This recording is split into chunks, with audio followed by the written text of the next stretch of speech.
कि गिनना इस मानव सभ्यता के विकास की प्रक्रिया रही है।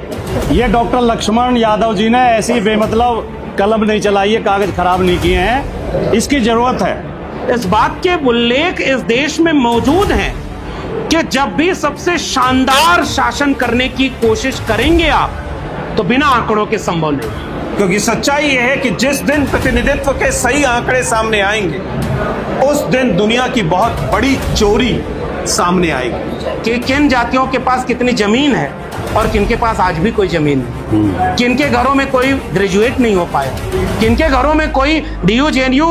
और इस पुस्तक मेले में जाति जनगणना करा के देख लो आप, इस देश के 90% आबादी यहां तक नहीं पहुंच पाई है साहब। और अमृत काल कितना भी बड़ा पोस्टर बनवा के आप मना लो, अमृत काल में 90% भारत कहीं आखिरी पायदान पर खड़ा केवल 5 किलो अनाज का इंतजार कर रहा है। जब आप ये किताब खरीदते हैं या पढ़ते हैं, तो पढ़ने से जो आपको लाभ होता है वो तो होता ही, लेकिन जब आप खरीदते हैं तो ये खरीदना या किताब का पढ़ना स्वयं में एक प्रतिरोध है।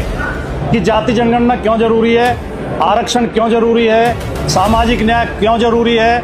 और जब हमें जातिवादी कहा जाता है तो हमारे पास सूचना और तर्क का अभाव होता है, ताकि हम ये सिद्ध कर सकें कि हम जातिवादी नहीं है, तुम जातिवादी हो।